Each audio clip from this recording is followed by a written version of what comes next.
Bonjour Nicolas Mathieu, vous êtes l'auteur de 2 romans chez Actes Sud.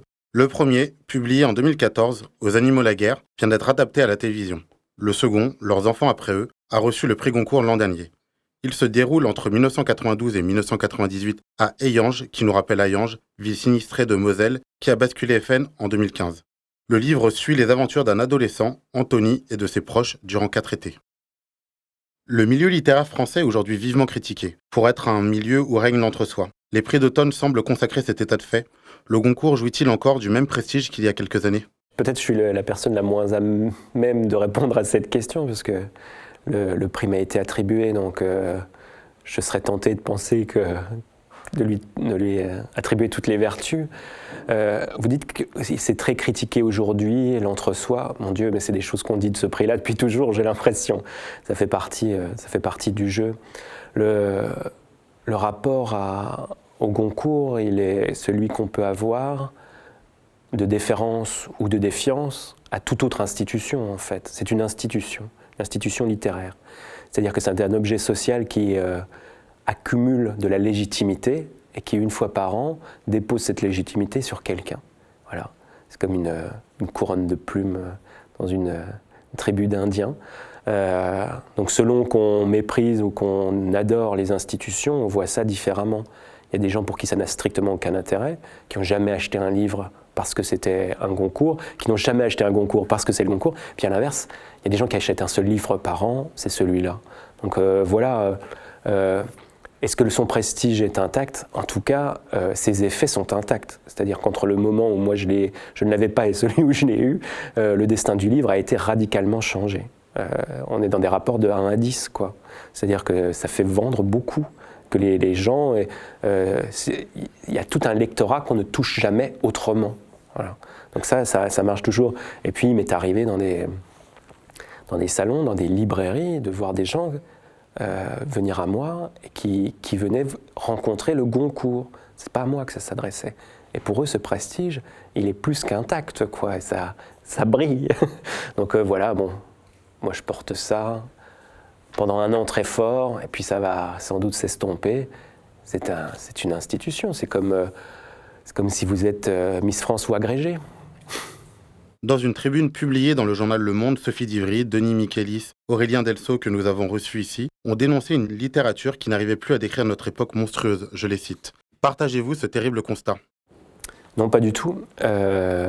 Déjà parce qu'eux le font, ce travail de description d'une contemporanéité monstrueuse.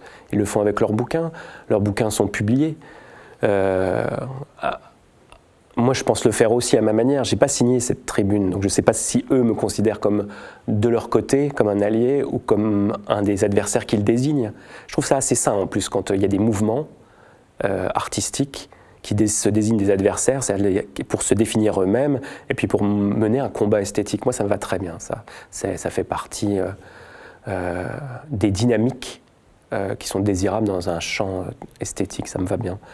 Eux, ce qu'ils dénoncent, à mon avis, c'est tout à fait autre chose. C'est de se dire, la littérature que nous, on fait, elle est minoritaire dans le champ. Et celle qui est majoritaire, qui vend le plus, auquel les maisons d'édition accordent le plus d'intérêt, c'est l'autre, c'est-à-dire une littérature de l'ego et puis une littérature, la reconstitution historique, pour le dire vite, hein, c'est ça qu'ils disent. Et en fait, moi j'ai fait des études de cinéma, je me suis beaucoup intéressé à la cinéphilie française, et ce papier, il m'a rappelé un fameux article de François Truffaut, qui a dû être publié dans les Cahiers du cinéma en 1954, et qui lançait qui donnait le coup d'envoi à la politique des auteurs, et c'était... une certaine qualité française, je crois, le titre, quelque chose comme ça. Dans ce long article, il tirait à boulet rouge sur les réalisateurs qui tenaient la baraque à l'époque, autant Lara, enfin voilà, et consorts, qui faisaient du cinéma de papa. Il les attaquait pour des raisons politiques et esthétiques, mais c'était aussi une manière de faire un mouvement tactique dans ce champ du cinéma à ce moment-là pour dire « faites-nous de la place aux jeunes ». C'est des gens qui estiment que leur travail, qui est essentiel, puisque eux le font avec... un sentiment d'urgence et de nécessité qui est extrême, n'a pas assez de place. Donc ils entament une bataille esthétique Bon ben voilà, ça c'est super. C'est comme les surréalistes l'ont fait, comme les situs, comme tout ça. C'est comme les jeunes Turcs des cahiers du cinéma. C'est vivifiant, quoi. Vous ne pensez pas qu'il existe un formatage de la littérature aujourd'hui, que les librairies sont inondées de reality shows et de romans historiques, comme le dénonce la Tribune? Il n'y a pas d'inondation de la littérature, il y a une inondation du marché du livre, et ça n'a rien à voir. Le livre, c'est un marché comme les autres. Donc il se cherche des moyens de produire et d'être rentable. Voilà. Et comme dans toutes les industries culturelles, c'est très compliqué parce qu'on ne produit que des prototypes. Donc vous avez des objets qui sont tous différents. Vous ne pouvez pas les faire de manière sérielle, mécanisée, à la chaîne, voilà. Et donc comment vous faites pour produire des objets en maximisant la possibilité de trouver un public et une rentabilité? Voilà, il y a un formatage, effectivement. Mais la littérature, c'est une autre question que celle du livre. Et la littérature, elle poursuit son chemin, quoi qu'il arrive. Et ces bouquins, ils sont publiés. Peut-être qu'il se passe ceux qui se vendent le plus. Peut-être qu'ils trouveront leur lectorat après la mort de ceux qui les ont écrits. Mais la littérature, quoi qu'il arrive, elle fait son chemin. Selon vous, quels sont les auteurs de votre génération qui sortent du lot? C'est difficile de dire de ma génération parce que je ne les connais pas tous. Je veux dire les auteurs vivants que moi je lis. Voilà. Annie Ernaux, en tout premier lieu, mais qui n'est pas de ma génération, mais vraiment qui est une influence majeure. Carrère, Houellebecq, j'aime bien aussi. Et puis plus près de moi, Marion Brunet, Marion Messina, Maria Pourchet, Benoît Mainville.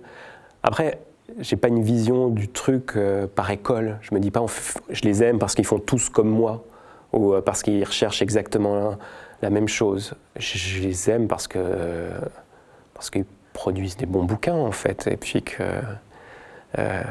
il m'est agréable de les lire, quoi. Après, il y a des gens qui m'influencent plus que d'autres, quoi. C'est sûr que des gens comme Annie Ernaux, qui ont une démarche à la fois sociologique, politique et littéraire, pour moi, ça a eu un effet majeur, quoi, sur mon travail. Ils ont tout sacrifié pour s'en sortir. Qu'est-ce que tu caches, là? C'est quoi ce putain de secret? Ils ont fait des choix, surtout les pires. Donc t'auras pas remboursé ta dette, on est ta seule famille, mec. On va revenir à votre œuvre. Vous avez fait des études de cinéma. Votre premier roman, Aux animaux la guerre, a récemment été adapté en série télévisée. Est-ce une consécration pour vous?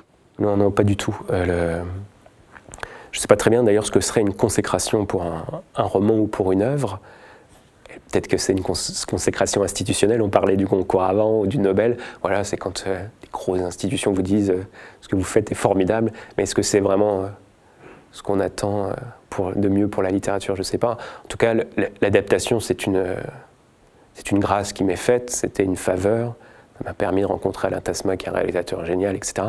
Mais ce n'est pas une consécration par rapport à un parcours littéraire. La première consécration, peut-être, c'est quand même... écrire, c'est quand même un boulot de chien assez solitaire. Ça m'a coûté beaucoup, à titre personnel et puis même financier, quoi, parce que tout le temps que je passais à écrire, je ne gagnais pas du pognon en ayant des vrais jobs. La première consécration, c'est que après des années d'angoisse et de tâtonnement, j'ai envoyé un manuscrit un jour à un éditeur, après beaucoup d'échecs. Il m'a appelé et il m'a dit cette phrase, on voit tout de suite que c'est un écrivain. Ah, c'était comme un baptême, hein. Vous savez, c'est la parole performative, il suffit qu'on vous le dise pour que cela soit. Là, vraiment, pour moi, c'était un moment de bascule et une forme de consécration, quoi, voilà. Après, non, l'adaptation, non. Enfin, on ne fait quand même pas de la littérature pour que ça devienne des programmes télé, c'est pas ça l'objectif, quoi. Quels sont les points communs entre le cinéma et la littérature? Moi, j'ai un postulat réaliste. J'essaie d'écrire, de rendre le monde, de le restituer du réel. Et ça correspond assez aux vieilles lunes de la cinéphilie française, genre Bazin, Danet, etc. C'est-à-dire l'œuvre d'art comme une fenêtre sur le monde. Voilà. On va aller chercher ce qui se passe dans la vie, on va le fixer et on va le ramener à d'autres personnes. C'est une action, on montre quelque chose et on le ramène à ceux qui n'y ont pas accès. Il y a ça, et puis un des carburants, le pétrole qui coule dans mon bouquin, je pense, et puis dans le cinéma, en tout cas le cinéma mainstream, c'est l'identification, l'empathie. Voilà. Moi, je cherche ça. Je trouve que dans le traitement politique, médiatique qui est fait du réel aujourd'hui, on est souvent sommé de choisir des camps. On est pour, on est contre. La littérature et le cinéma, ils font autre chose. Ils vous invitent à vous mettre à la place de l'autre. Donc ça, c'est un travail que les films que j'aime et que les bouquins que j'essaye de faire poursuivent. Et les différences ? Les différences entre la littérature et le cinéma. Le cinéma, moi, je suis convaincu que c'est un art qui marche sur 3 pieds et toujours, avec en mettant plus ou moins l'accent sur l'un ou l'autre, mais toujours. C'est un art, un divertissement, c'est quand même un art forain au départ, le cinéma, et une industrie. Le rapport à l'industrie est beaucoup plus lâche en littérature. La pression est bien moins grande. Écrire dans l'intimité de votre chambre une chevauchée de 100 000 cavaliers, ça n'a pas du tout le même coût que de la filmer. Ouais. Donc on n'est pas soumis aux mêmes pressions de rentabilité, d'efficience. Un merveilleux livre peut ne jamais trouver son lectorat et c'est pas si grave.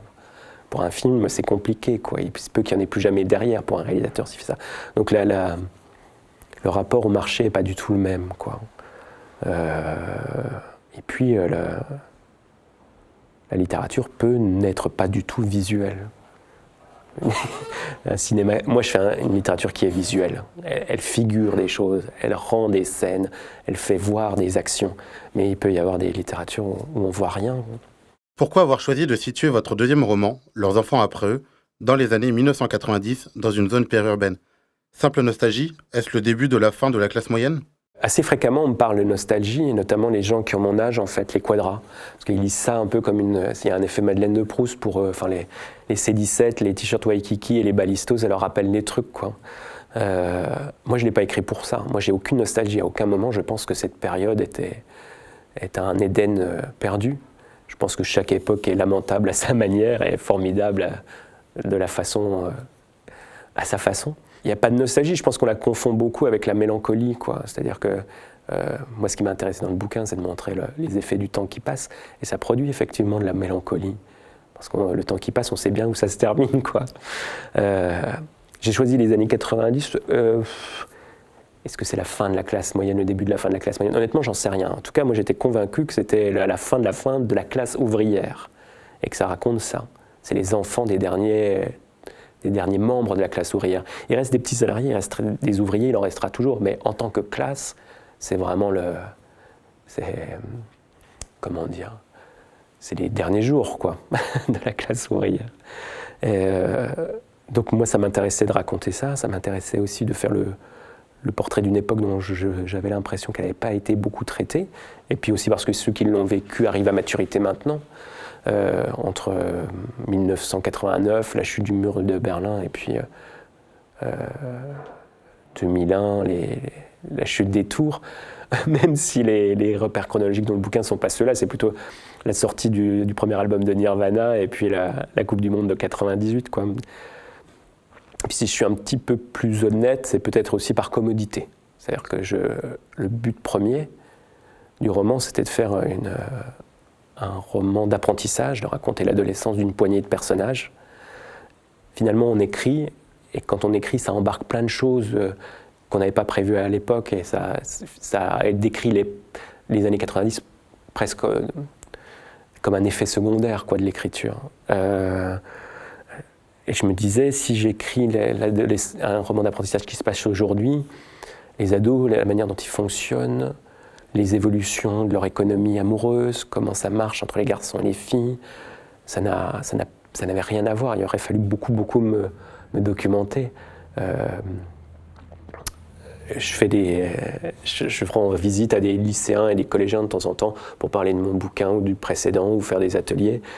Je les vois, ils sont tout le temps sur leur téléphone. Moi, la première fois de ma vie où j'ai entendu parler d'Internet, j'étais en terminale, en classe de philo. Donc c'était vraiment des mondes totalement différents. Donc j'ai choisi les années 90 parce que pour parler d'adolescence, il m'a paru plus commode de parler de la mienne. De nombreux bastions rouges ont basculé à droite et à l'extrême droite. La fin de la classe ouvrière est aussi la fin d'une classe qui votait communiste pour se réfugier dans l'abstention et dans le vote d'extrême droite. Effectivement, partout où les cartes du FN, en grande partie, pour le nord et l'est en tout cas, le sud de la France, c'est des problèmes différents. Mais pour l'Est et le Nord, les cartes du FN se superposent à celles de la désindustrialisation. Évidemment que ces ajustements conjoncturels, comme on dit pudiquement, ils se sont tous faits sur le dos de ces gens. Et les bénéfices, eux, n'en ont tiré aucun. Et ça a produit de la frustration, de la colère.